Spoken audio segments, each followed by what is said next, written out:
दोस्तों आज का इम्पॉर्टेंट वर्ड है सिविक।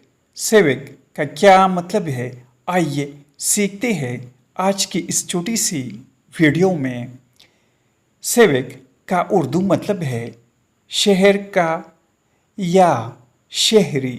सिविक, आइए इस वर्ड को सेंटेंसेस में इस्तेमाल करते हैं।